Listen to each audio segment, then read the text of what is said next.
friends, and welcome to another episode of Proactive is the Way, where we explore personal care, spiritual wellness, and what it truly means to glow from the inside out. This time, through the lens of something both ancient and misunderstood, the modern witch. Today's episode may challenge long-held beliefs, stretch your thinking, and hopefully inspire a more empowered approach to self-care. We're kicking off our Summer Glow Up series with a deep dive into the Witch's Book of Self-Care by Erin Murphy Hiscock.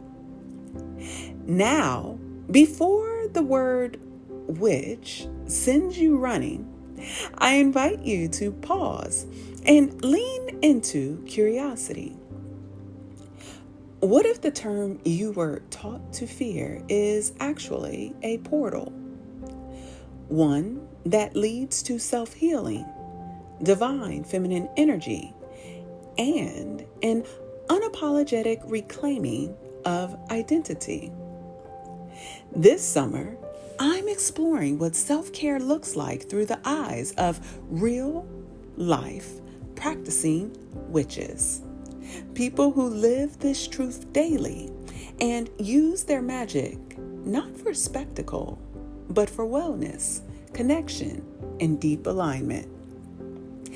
And I hope you'll come along with me, share your thoughts, your curiosities, and maybe even challenge what you think you know.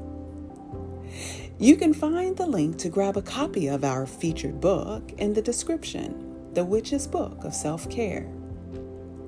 Inside this book, I discovered what it actually means to be a witch, the history and evolution of this sacred identity, how witchcraft is rooted in practical, intentional self-care, and how we can all learn to care for ourselves with more awareness and alignment.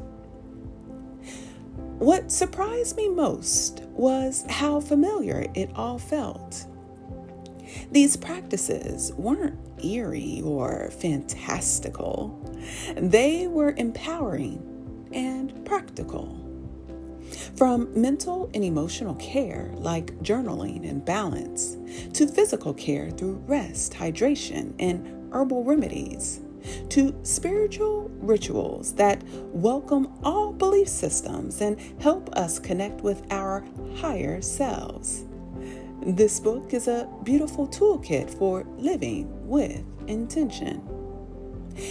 And when it comes to household energy, clutter clearing, and sacred spaces like altars or prayer rooms, it all circles back to living in harmony with your space, your energy, and your truth.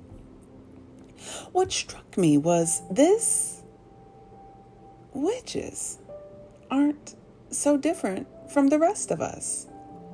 They're just more tuned to nature, to cycles, to energy.